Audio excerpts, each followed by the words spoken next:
아니면 옆 사람을 잘 볼 기회가 없잖아요. 이때라도 인사하며 또 은혜를 누리시는 시간 되기를 원합니다. 우리 오늘 함께 예수면 다다라는 주제로 함께 말씀 나누겠습니다. 여러분, 설상가상이라는 사자성어가 있습니다. 어떤 뜻이냐면 눈 위에 서리가 덮인다라는 의미거든요. 풀으면 이런 의미입니다. 난처한 일이나 불행한 일이 잇따라 일어나는 일을 이르는 말이 바로 이 설상가상이고, 우리가 때로는 엎친 데 덮친 격이다라고 이야기할 때가 있습니다. 여러분, 정말 안 좋은 거지만 신기한 게 뭐냐면 안 좋은 일은 꼭 겹쳐서 일어난다라는 거죠. 우리가 안 좋은 일이 생기면 하나만 생겨 너무 힘들잖아요. 예를 들면 나의 몸이 아프다거나, 아니면 나의 가족의 몸이 아플 수도 있고, 취업이 안 될 수도 있고, 직장에서 안 좋은 일이 생길 수도 있고, 아니면 자녀로 인한 고민 등 여러 가지 안 좋은 일이 우리 삶 가운데 생길 수 있습니다. 근데 문제가 무엇이냐면 그런 일이 한 번만 생기고 끝나는 것이 아니라 그런 일이 겹겹이 겹쳐서 생긴다라는 거죠. 예를 들면 이런 겁니다. 취업이 잘 안 돼서 너무 힘든데 갑자기 나의 건강까지 안 좋아진다거나, 사업이 잘 안 돼 너무너무 힘든데 내 자녀가 속을 썩인다거나, 아니면 내 가족 중에 한 명이 몸이 아프다거나 하는 등, 이렇게 한 가지만 생겨도 안 좋은 힘든 일이 있음에도 불구하고 다른 일들이 함께 겹침으로 말미암아 너무너무 버티기 힘들고 너무너무 지치고 고난스러운 상황이 우리 가운데 생긴다라는 거죠. 우리가 그럼에도 불구하고 그 모든 상황을 버티고 견디고 이겨낼 수 있는 그 이유는 무엇이냐면, 이 어려운 일이 언젠가 끝날 거라는 그 기대감과 그 소망을 가지고 우리는 그 시간을 버티고 견디고 이겨내며 나아갑니다. 이 어려운 일이 반드시 끝날 거야, 반드시 사라질 거야, 내 취업이 잘 될 거고, 분명히 사업이 잘 될 거고, 내가 하는 그 모든 일들이 다 해결될 거야 라는 어떤 소망과 기대감을 가지고 우리는 그 시간을 이겨낸다라는 거죠. 여러분, 이런 겁니다. 만약에 내가 지금 경험하고 있는 그 모든 어려움들이 절대로 해결되지 않는다는 것을 내가 알아버린다면 어떨까 하는 거죠.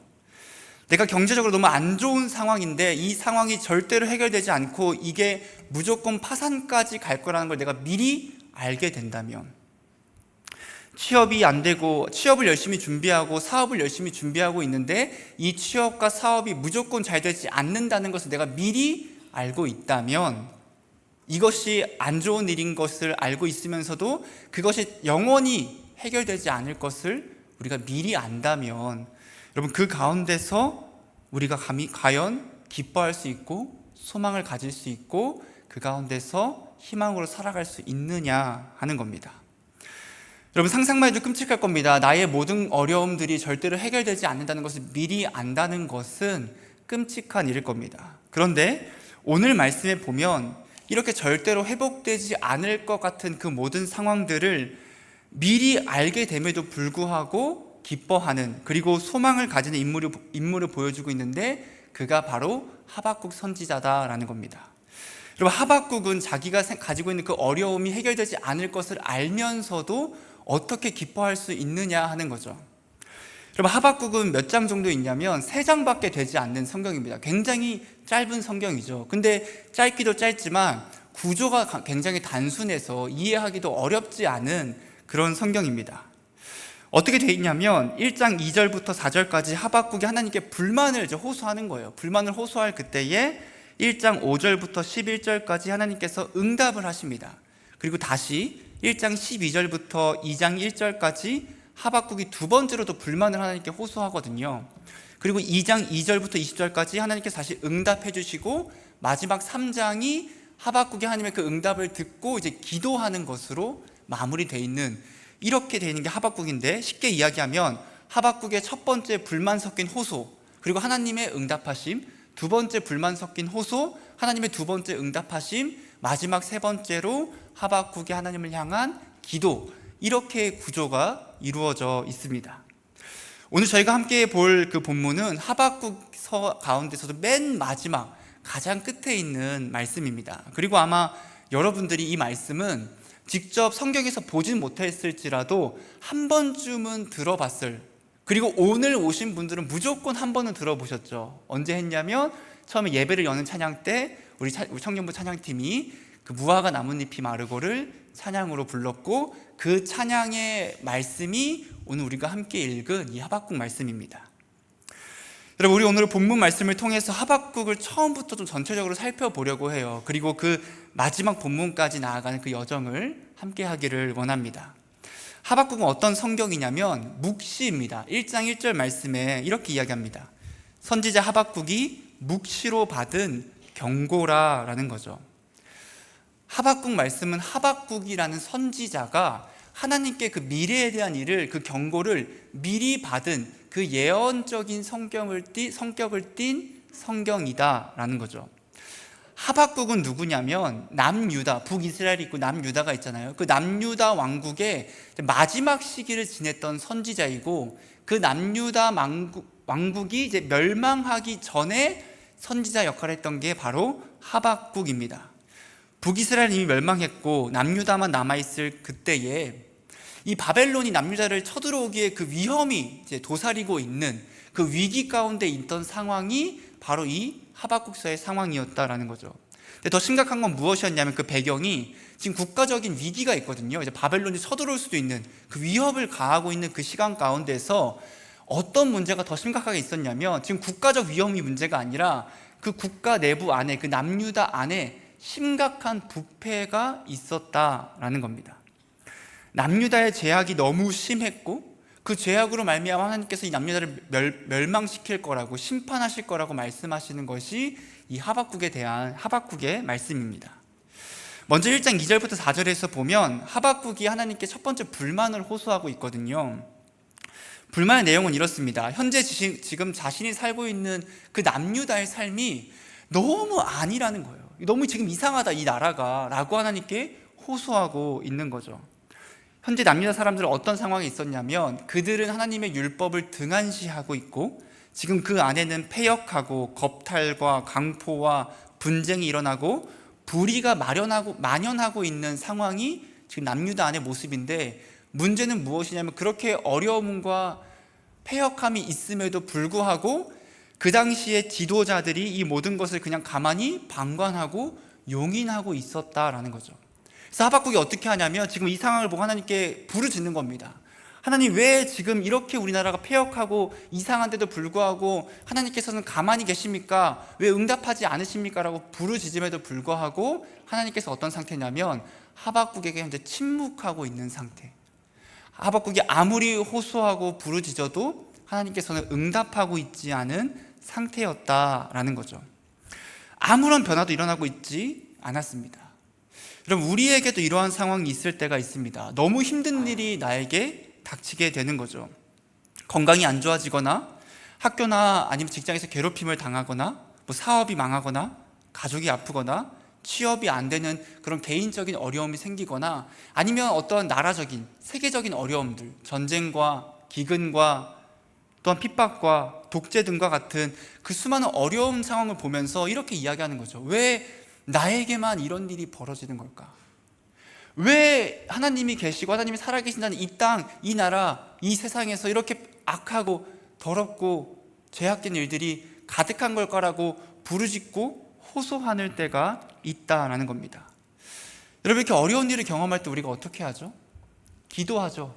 하나님, 제발 나 좀 도와달라고, 나 좀 살려달라고, 내 문제 좀 해결해달라고 기도하는데 문제가 무엇이냐면 아무리 기도해도 해결되지 않을 때가 있다라는 겁니다.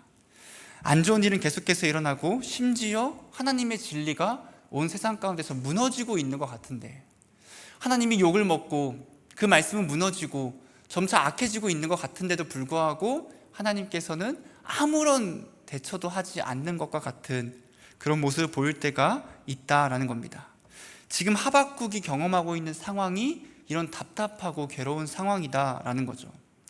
여러분, 하나님께서는 왜 이렇게 괴롭고 어렵고 답답한 상황을 우리에게 주시는 걸까? 왜 우리가 그 어려움 가운데서 부르짖음에도 불구하고 하나님은 응답하시지 않는 것처럼 보이는 걸까 하는 겁니다. 다행히도 하나님께서는 그 하박국의 부르짖음에 응답하시게 됩니다. 1장 5절부터 11절까지 말씀이 하나님의 그 첫 번째 응답인데, 이 말씀을 한 줄로 정리하면 이렇게 정리할 수 있습니다. 내가 바벨론 군대를 일으켜서 그 패역한 이스라엘을 공의로 심판할 것이다 라는 거죠. 하나님께서 남유다가 부패했음을 당연히 알고 있었죠. 당연히 이 땅 그 나라가 부패하고 악하다는 것을 알고 계셨고, 하나님께서 어떻게 하시냐면 당시에 아수르와 애굽을 파멸시킨 그 바벨론을 사용하여서 내가 그 남유다를 멸망시킬 거야, 그 남유다를 심판할 거라고 하박국에게 말씀하신다라는 거죠. 여러분, 이 응답이 하박국에게 있어서 굉장히 반가운 응답이 아니라 사실은 되게 당황스러운 응답이었거든요. 왜냐하면 하나님께서 오랫동안 응답하시지 않았다가 이제 비로소 응답하셨는데 그 응답이 하박국이 원했던 그 응답과는 달랐다라는 거죠. 오히려 응답하시지 않았을 때보다 더 이해하기 어려운 대답을 하나님께서 하셨다라는 겁니다. 여러분, 하박국은 어떤 대답을 원했을까요? 어떤 말씀을 하나님께 원했던 걸까요? 그가 원했던 건 이런 모습일 겁니다. 마치 우리가 사사기 보면 그 사사시대처럼 이스라엘이 막 죄악된 삶을 살아가면 하나님께서 그들을 이제 심판하시고 책망하시고 그 이스라엘이 깨닫고 다시 돌아와서 회개해서 하나님께서 야 그래 너네 잘못했지, 내가 이제 용서해 줄게 라고 하면서 회복시켜주고 다시 한 번 더 이스라엘이 강대하게 나아가는 그 모습을 하박국은 원했을 겁니다. 근데 자기가 생각했던 것과 전혀 다르게 하나님께서 어떻게 하시냐면, 그게 아니라 너희가 잘못했던 건 내가 알고 있고 그래서 어떻게 할 거냐면 바벨론이란 나라를 들어서서 내가 남유다를, 그 유다를 멸망시킬 거야, 심판할 거야 라고 대답하셨다라는 거죠. 그럼 우리가 하나님께 기도하고 어려움 가운데 하나님께 호소할 그때에 응답이 오지 않을 때가 있죠. 근데 응답이 딱 왔을 때 또 어떤 당황스러운 일이 있냐면 하나님께서 내 생각과는 전혀 다르게 응답하실 때가 있다라는 겁니다. 우리는 어떤 걸 생각하냐면 내가 하나님께 기도하면 당연히 하나님께서는 좋은 것으로 나에게 주시겠지, 당연히 좋은 것으로 응답하시겠다는 당연함을 생각합니다. 그래서 내가 아픈 곳이 있으면 회복이 되고, 경제적인 어려움이 있으면 경제적 어려움이 해결이 되고, 사업이 어려우면 사업이 잘 되고, 전쟁과 기근과 핍박이 세상 가운데 가득해서 기도하면 전쟁이 사라지고 기근이 사라지고 핍박이 없어지는, 당연히 하나님께서는 내가 원하는 대로 이루어 줄 거라고 우리는 생각한다라는 거죠. 하지만 하나님께서 종종 어떻게 응답하시냐면 우리의 예상과는 전혀 다르게 응답하실 때가 있다라는 겁니다. 어느 정도로 다르냐면 내가 말했던 것과 정반대로 완전히 다르게 응답하실 때가 있고, 심지어 내 고난과 내 아픔과 내 눈물, 내 괴로움을 하나님께서 때때로 도구로 사용하셔서 나에게 하나님의 뜻을 알려주고 응답하실 때도 분명히 있다라는 겁니다. 지금 하박국이 그런 상황 가운데 있다라는 거죠. 이제 1장 12절부터 2장 1절 말씀에 보면 하박국이 다시 한번 하나님께 그 불만을 가지고 항변하고 호소하는 게 나옵니다. 이제 두 번째 불만이 담긴 호소죠. 12절과 13절 말씀 우리 앞에 보고 한번 같이 읽겠습니다. 시작. 선지자가 이르되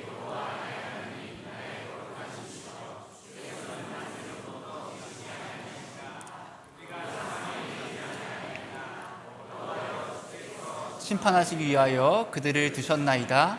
반석이시며 주께서 경계하기 위하여 그들을 세우셨나이다. 주께서는 눈이 정결하심으로 악을 참아 보지 못하시며 패역을 참아 보지 못하시거늘 어찌하여 거짓된 자들을 방관하시며 악인이 자기보다 의로운 사람을 삼키는데도 잠잠하시나이까. 하박국은 지금 너무 당황스러운 거예요. 왜 당황스럽냐면 이런 거죠. 아니 하나님, 지금 무슨 말씀하시는 겁니까? 내가 하나님께 기도했던 건 그게 아니라, 내가 하나님께 기도했던 건 어떤 거냐면, 하나님 그냥 내가 지금 우리 유다 딱 보니까 지금 너무 악도 많고 죄도 많고 지금 하나님 말씀도 안 지키니까 하나님께서 좀 정신 차리게끔 한번 따끔하게 말씀해 주시면 우리가 다시 정신 딱 차리고 하나님의 말씀에 따라 살아가지 않겠습니까? 라는 마음으로 하나님께 구한 건데, 하나님께서는 그렇게 하는 것이 아니라 그 바벨론을 들어서서 멸망시키겠다고 하셨고, 이에 대해서 하박국은 우리도 악하고 부패한 것이 맞지만 지금 우리도 깨끗한 거 아닌데 바벨론은 우리보다 더 악하고 더 부패하고 더 폭력적인데 어떻게 그 악한 존재들을 선하시고 거룩하신 하나님께서 도구로 사용하셔서 우리를 심판하시려고 합니까? 라고 대답하고 있는 겁니다. 물어보고 있는 겁니다. 말이 안 된다는 거죠. 우리도 나쁜 거 맞는데, 우리도 잘못하고 있는 거 맞는데 그들은 아니죠, 이런 거죠. 하나님 바벨론을, 그 악한 바벨론을 사용해서 우리를 심판하시는 건 좀 아니지 않습니까? 너무 극단적인 거 아닙니까? 라고 지금 항변하고 있는 겁니다. 여러분, 하나님의 응답하심이 너무 극단적인 것처럼 보이거든요. 근데 이런 극단적인 그런 모습이 어디서 많이 보이냐면, 여러분, 군대에서 보면 이런 극단적인 결정이 날 때가 많이 있습니다. 군대 안에서는 연병정이라고 하는 그 운동장이 군대마다 있거든요. 저는 이제 의경을 나와서 저희는 이제 연병장이 모래가 아니라 아스팔트로 했어요. 아스팔트. 그러니까 아스팔트의 단점은 무엇이냐면 쉽게 미끄러지고 또 넘어졌을 때 그 데미지가 너무 큰 거죠. 여러분, 아스팔트에서 넘어지면 얼마나 크게 다치겠습니까? 근데 군대는 제가 있을 때까지만 해도 핸드폰을 못 썼어가지고 그럼 할 게 없잖아요. 뭐 핸드폰도 못 쓰니까 뭘 많이 하냐면 축구를 많이 하거든요. 또 의경 연병장은 작아요. 되게 작아서 축구는 못 하고 이제 풋살을 합니다. 풋살. 그 풋살을 전 안 했지만 이제 부대원들이 풋살을 막 하면 이제 막 열심히 하는데 어느 날 그 풋살을 하다가 한 명이 이제 미끄러졌는데 넘어지게 됩니다. 근데 어디에 넘어지냐면 이제 아스팔트다 보니까 물이 안 스며니까 옆에 수로가 있어서 그 수로에 이제 쇠로 이렇게 경악하라고 한 건 아니었는데 이렇게 돼 있는데 거기에 넘어져서 좀 이렇게 심하게 다쳤습니다. 그래서 이제 병원에 갔는데 이 소식을 누가 듣게 되냐면 중대장님이 듣게 되는 겁니다. 그래서 이제 고민을 하잖아요. 어떻게 하면 그 사고가 안 나게 예방을 할 수 있을까? 그래서 많은 고민을 우리가 보통 하잖아요. 펜스를 쳐야 되나? 뭐 수로를 천으로 덮어야 하나? 뭐 시설을 보수해야 하나? 이런 좀 생산적이고 좋은 고민을 하는 것이 아니라 이제 극단적으로 가게 됩니다. 아, 다쳤어? 그럼 하지 마. 아, 너 다쳤어? 이걸 어떻게 보수해줄까가 아니라 다쳤어? 그럼 풋살 금지야.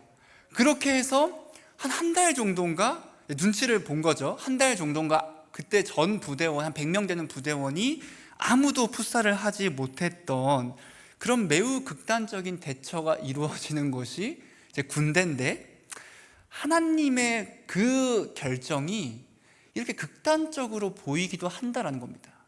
그냥 이스라엘 백성들에게 하나님 좀 이렇게 으름장 놓으시고 좀 심판하시고 번개 몇 번 치시고 아니면 좀 그렇죠 몇 명 죽이시고 이러면 안 되나요? 이렇게 하시면 우리가 좀 깨달을 텐데, 다 알 텐데 하나님 왜 바벨론이라는 나라를 사용하셔서 우리 전체를 멸망시키려고 하십니까? 너무 극단적인 것 아닙니까? 라고 지금 하박국이 항변하는 거죠. 하지만 그럼에도 불구하고 이 하박국이 굉장한 대단한 선지자인 게 무엇이냐면, 분명히 자기가 불만을 가지고 하나님께 항변을 했지만 마지막에 어떻게 이야기하냐면 자신을 파수꾼에 비유하면서 하나님의 말씀과 그 뜻을 내가 기다리겠습니다 라고 대답합니다. 이것은 어디 한번 해보시죠가 아니라 내가 하나님의 뜻과 하나님의 그 모든 말씀을 다 믿으니 하나님께서 어떻게 하실지 잠잠히 기다리겠습니다 라고 이야기하고 있는 겁니다. 그렇게 2장 2절부터 20절까지가 하나님의 두 번째 응답이 시작되는 건데, 이런 겁니다. 하나님께서 어떻게 말씀하시는 거냐면, 바벨론을 사용하셔서 남유다를 멸망시킬 거지만 그 바벨론도 내가 심판할 거다라고 말씀하시고 응답하신다라는 거죠. 그렇게 하나님 모든 응답을 듣고 하박국 3장에서 그 하박국이 하나님을 찬양하며 하나님께 기도하고 있는 겁니다. 하나님께서는 반드시 그 악인의 머리를 쳐서 바벨론을 심판하실 겁니다. 하나님의 공의로 말미암아 그 바벨론이 영원토록 이스라엘 백성들을 억압하고 압제하도록 두지 않으시고 그 바벨론조차 하나님께 잠깐 사용하시고 분명히 멸망시킬 겁니다. 여러분, 칼빈은 어떤 이야기를 하냐면, 하나님은 악도 사용하시지만 악을 사랑하시진 않는다라고 하거든요. 분명히 하나님은 바벨론을 사용하실 겁니다. 그의 도구로서. 하지만 그 바벨론의 패역함을 알고 계시기에 그 바벨론 또한 분명히 심판을 받을 거다라는 거죠. 그런데 이 응답이, 그리고 이 하박국의 그 기도와 고백이 마냥 희망차지만 않은 것은 무엇이냐면, 그럼에도 불구하고 분명히 하박국과 그 남유다는 바벨론에 의해서 멸망할 것이 정해져 있다라는 거죠. 하나님 말씀처럼 반드시 바벨론은 자신들의 나라를 침공하고 그 남유다는 사라지게 될 겁니다. 하박국은 그 모든 것을 알고 있었고, 그래서 3장 16절에 하박국이 어떻게 고백하냐면 이렇게 고백합니다. 제가 읽어드릴게요. 내가 들었으므로 내 창자가 흔들렸고 그 목소리로 말미암아 내 입술이 떨렸도다. 무리가 우리를 치러 올라오는 환난 날을 내가 기다림으로 썩이는 것이 내 뼈에 들어왔으며 내 몸은 내 처소에서 떨리는 도다. 하박국이 왜 떨고 있냐면, 하나님께서 자기의 나라를 멸망시킬 것을 알고 있어서 자신의 나라가 멸망당한다는 그 생각에 두렵고 떨려하고 온몸을 주체할 수 없을 만큼 두려워하고 있다라는 겁니다.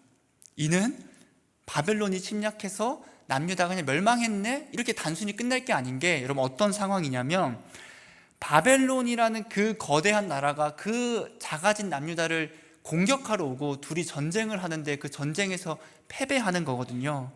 바벨론 침략으로 말미암아 이스라엘 백성들은 가장 굴욕적으로 전투에서 패배할 것입니다.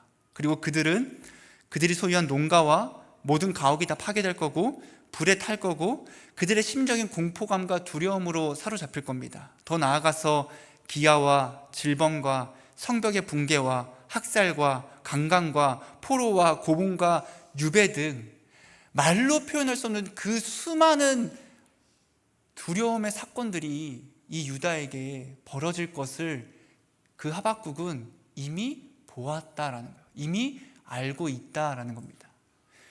여러분, 이렇게 될 것을 알고 있는데 어떻게 하박국이 평안히 가만히 있을 수 있겠냐 하는 겁니다.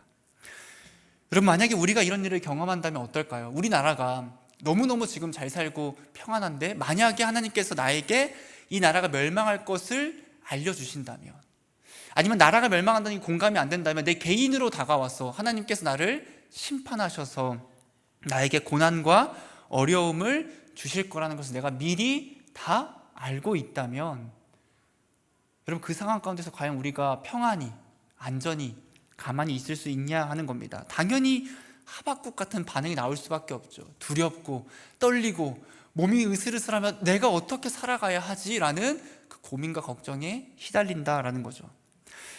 하지만 3장 17절 말씀이 반전인데, 하박국은 분명히 두렵고 떨려 하거든요. 그런데 이렇게 떨리는 순간에도 그는 기뻐한다라고 고백합니다. 17절과 18절 말씀 우리 앞에 보고 한번 읽어보겠습니다. 시작. 비록 무화과 나무가 무성하지 못하며 밭에 먹을 것이 없으며 우리의 양이 없으며 외양간에 소가 없을지라도 나는 여호와로 말미암아 즐거워하며 나의 구원의 하나님으로 말미암아 기뻐하리로다. 여러분, 우리는 이걸 찬양으로 많이 들어서 이걸 보면 어때요? 좀 기쁘죠? 오, 아무것도 없어도 하나님 난 기뻐하겠습니다 라고 보이지만, 사실 이 말씀은 지금 어떤 상황이냐면 바벨론의 침략을 당한 남유다의 모습입니다. 어떤 상황이냐면, 그 바벨론의 침략으로 말미암아 어제까지 무성했던 그 모든 무화과 나무의 열매와 포도나무의 열매는 찾아볼 수 없이 다 없어져 버리고 다 불타버린 상태입니다. 감람나무에서도 기름도 얻을 수 없고 밭은 이미 다 망가져서 아무것도 먹을 수도 없는, 볼 수도 없는 상태이고, 우리의 양과 외양과 송아지 이미 다 뺏긴 상태이고 심지어 다 죽임당한 상태, 그렇게 해서 아무것도 남지 않은 상태. 오늘날을 표현하자면 내가 가지고 있는 그 모든 것이 다 사라진 겁니다. 너무 힘든데, 너무 지치는데 하나님, 내가 어떻게 이걸 다 견딜 수 있습니까? 이 모든 어려움을 내가 어떻게 감당할 수 있습니까? 제발 좀 도와주세요라고 호소하고 부르짖음에도 불구하고 하나님께서 어떻게 하시냐면 그 모든 것들을 다 그대로 그냥 두시는, 멸망케 하시는, 아무것도 남은 게 없는, 희망도 소망도 보이지 않는 완전한 무의 상태가 지금 이 하박국이 이야기하고 있는 그 상태입니다. 여러분, 설상가상이죠. 먹을 것도 없습니다. 나라는 망했고 육체적으로 심리적으로 고통스럽고 심지어 포로로 끌려가기까지 하는 최악 중의 최악의 상황을 지금 이야기하고 있는 겁니다. 하지만 이러한 상황일지라도, 이 어려운 상황일지라도 하박국이 어떻게 하겠다고 고백하고 있는 거냐면, 그럼에도 나는 여호와로 말미암아 즐거워하며 나는 나의 구원의 하나님으로 말미암아 기뻐하겠습니다 라고 고백하고 있는 겁니다. 하박국이 남은 게 아무것도 없는 상태인 거거든요. 없을 상태인 거거든요. 무언가 있기 때문에 기뻐한다는 것이 아니라 아무것도 없는데, 자기의 나라는 망할 거고 수많은 사람들이 죽임당할 거고 우리는 포로로 끌려갈 건데, 그럼에도 말미암아 기뻐할 수 있는 것은 오직 하나님 한 분만으로 인해서 나는 기뻐하겠습니다라고 고백하고 있는 거죠. 여러분, 하박국에게 있어서 그 기쁨은, 그 힘은 오직 하나님뿐이었습니다. 하박국이 어떻게 기뻐할 수 있었냐면 하나님의 존재로 말미암아 기뻐했고, 그 하나님의 존재를 믿음으로 말미암아 기뻐했고, 그 믿음이 소망이 됨으로 말미암아 기뻐한 겁니다. 하나님이 어떤 분이라고 고백하고 있냐면, 그는 하나님은 전능하시고 또한 전지하시고 모든 걸 아시고 영원한 분이시고 스스로 계신 자존한 분이시고, 그분은 거룩하시고 약속을 지키는 신실한 분이라고 고백하고 있습니다. 그렇기 때문에 하나님은 한 번 자신의 백성을 사랑하시고 그 백성을 선택하시면 절대로 버리거나 포기하지 않는다는 것을 하박국은 알고 있었고, 그 신실하시고 위대하시고 전지전능하신 하나님께서 함께 하신다고 하셨으니까, 그 하나님께서 분명히 우리를 포기하지 않으시고 그 바벨론을 멸망하신다고 하셨다는 그 믿음과 그 믿음으로 말미암아, 소망으로 말미암아 하나님 앞에서 하나님으로 인해 내가 즐거워하고 내가 그분으로 인해서 기뻐할 수 있다라고 고백하고 있는 겁니다. 여러분, 우리에게 이렇게 최악의 상황들이 겹친다면 여러분, 우리가 어떨 것 같습니까? 여러분, 세상에 이런 청년들이 있습니다. 부모님은 이혼하시고 함께 사는 아버지는 알코올 중독자고 집은 너무 가난해서 아르바이트를 할 수밖에 없는데, 아르바이트를 하다 보니까 열심히 공부할 시간이 없어서 졸업도 힘들고, 졸업을 해도 취업이 어렵고, 심지어 건강까지 안 좋아지고 자기가 사랑했던 사람마저 떠나버리는, 그 정말로 어려움이 겹겹이 쌓여 살아가는 그런 청년들이 있습니다. 이런 성도들도 있습니다. 사업이 망하고 내 가족이 아프고 자녀가, 부모님이, 혹은 내 건강이 안 좋고 인간관계가 다 깨지고 우울증과 같은 정신질환까지 겹쳐서 그 모든 힘듦을 감당하며 살아가는 그런 사람들이 있고, 또한 우리에게도 그런 어려움들이 쌓일 때가 설상가상, 엎친 데 덮친 격으로 가득할 때가 참 많이 있다라는 거죠. 여러분, 그렇게 힘들고 어려울 그때에 우리가 하나님이 나를 사랑하고 있고 내가 하나님으로 말미암아 기뻐할 거라고 고백할 수 있냐 하는 겁니다. 여러분, 우리는 어떤 존재냐면 뭔가를 얻어야만 기뻐하거든요. 뭐가 있어야 돼요. 내가 어떤 걸 가져야만, 하나님께 주셔야만 기뻐합니다. 그래서 우리 하나님께 항상 부족하니까 더 달라고 합니다. 하나님, 무화과 나무에 열매가 없네요. 포도나무에 열매가 없네요. 감람나무에, 올리브나무에 열매가 맺히지 않네요. 밭에도 먹을 게 없고 외양간에 양과 소도 아무것도 없습니다. 하나님, 그러니까 빨리 나에게 그걸 대체할 만한 것을 좀 주세요 라는 거죠. 하나님, 빨리 주세요. 왜 안 주세요? 나 지금 아무것도 없는데 그걸 대체할 만한 뭔가 주셔야 내가 기뻐할 수 있지 않겠습니까? 내가 그래야 평안하지 않겠습니까? 내가 그래야 좀 충만하지 않겠습니까? 라고 하면서 계속 달라고 이야기한다는 거죠. 그러면서 우리는 예수님만으로 충분한 삶을 살아가지 못합니다. 그럼 제가 우리 교회에 와서 외적으로 정말 좋아진 것이 참 많이 있거든요. 일단 집도 훨씬 좋아졌고, 그리고 이전 사역지보다 우리 교회가 복지도 훨씬 좋습니다. 그리고 실제적으로 사례비에 대해서도 더 훨씬 잘 받습니다. 성도분들은 똑같이 좋습니다. 이전에도 좋았고 지금도, 이거 너무 감사한 일 아닌가요? 이전에만 좋았다면 얼마나 불행했겠습니까? 지금도 똑같이 하나님께서는 저에게 항상 좋은 성도들을 만나게 해주십니다. 여러분, 이렇게 좋은 일이 많이 일어나면 당연히 감사해야 하잖아요. 하나님, 감사합니다. 어떻게 나에게 이런 일이 있을 수 있습니까? 더 이상 바랄 게 없고 난 충분합니다 라고 고백해야 하는 게 맞는 건데, 어떤 마음이 생기냐면 오히려 좋아지니까 근데 왜 이건 안 될까? 이건 왜 이럴까? 이건 왜 부족할까? 라고 하는 그런 불평 섞인 마음이 생기는 저의 모습을 제가 바라보게 되었습니다. 여러분, 이스라엘 백성들이 광야에서 하나님께 은혜를 받잖아요. 물도 받고 먹을 것도 받고 심지어 그들이 아프지도 다치지도 않고 하나님께서 그들을 보호하시거든요. 근데 그들이 받으면 받을수록 어떻게 하냐면 감사하고 만족하는 것이 아니라 하나님께 더 요구하고 더 불평하는 모습을 볼 수 있는데, 제가 지금 저의 모습을 보면서 이스라엘 백성들이 왜 하나님께 그렇게 많이 받았음에도 불구하고 불평하는지 알겠다. 왜 불평하냐면 만족하지 못하는 겁니다. 감사하지 못하는 거죠. 여러분, 진짜 이 사람이 얼마나 악한 존재인지 하나님께서 겉옷을 주시잖아요. 그럼 속옷까지 달라고 하는 게 진짜 우리의 그 악함입니다. 더 달라고, 더 채워달라고, 아직 부족하다 하는 게 우리의 모습이고, 하나님만으로, 그 예수 그리스도만으로 충만하지 못하고 기뻐하지 못하는 게 우리의 모습이다라는 거죠. 하지만 성경에서 보면 이런 어려움 가운데서도 하나님으로 말미암아 오직 그분으로 기뻐하는 사람들이 정말 있거든요. 누가 있냐면 첫 번째로 다윗이 그런 사람 아니었습니까? 여러분, 다윗은 어떤 상황이 있었냐면 한 나라의 왕인 사울이라는 존재가 이 다윗 한 명을 죽이기 위해 명령을 내리는 거예요. 야, 다윗 찾아라. 다윗 한 명 찾아서 죽여라라고 명령하는 거예요. 국가적으로 그 다윗을 죽이려고 하는 거거든요. 여러분, 생각해 보세요.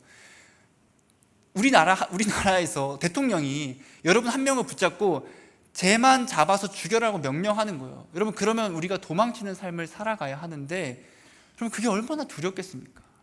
내가 발각되지 않을까? 죽진 않을까? 혹시나 고문당하진 않을까 하는 그 어려움과 두려움 가운데 살았던 게 다윗의 모습인데, 그렇게 사울에게 쫓기며 죽임당할 위기에 있을 때도 그는 어떻게 하냐면 하나님을 믿고 의지하고 심지어 하나님을 찬양하는 모습까지 보였다라는 겁니다. 여러분, 스데반도 그런 사람 아니었습니까? 스데반은 예수님을 전하다가 돌에 맞아 죽임을 당한 그런 상황에 처하게 됩니다. 근데 그가 죽게 될 그때에 그 상황에서 어떻게 이야기하냐면 자신의 영혼을 예수님께 맡기며 이렇게 이야기합니다. 주님, 이 죄를 그들에게 돌리지 말아주세요 라고 하면서 그 자기를 돌로 쳐 죽이는 사람들을 용서하고 오직 예수님만 의지하는 모습을 보였다라는 거죠. 마지막으로 바울도 대표적인 인물입니다. 바울은 감옥에 있는 중에도 기뻐합니다.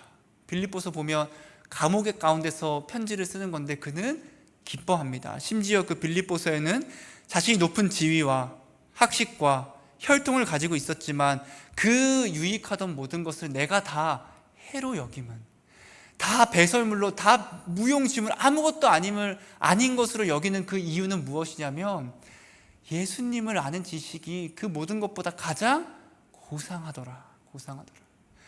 다 필요 없더라. 내 지위, 내 학식, 내 혈통, 내가 가지고 있는 그 모든 것, 예수님 앞에서 다 필요 없더라. 예수면 되더라. 예수면 다더라라고 바울이 고백하고 있다라는 거죠. 여러분, 이 인물들은 하나님이면 충분했고 오직 예수 그리스도면 충분했습니다. 다른 것으로 기뻐하고 다른 것으로 만족했던 것이 아니라 이들에게는 오직 예수뿐이었고 오직 예수면 다였다라고 고백하는 사람들이었습니다. 여러분, 예수님만으로 기뻐했다는 겁니다. 예수님만으로. 어떤 분들이 이렇게 이야기합니다. 목사님, 어떻게 예수님만으로 기뻐할 수 있습니까? 그래도 어느 정도는 필요한 거 아닙니까?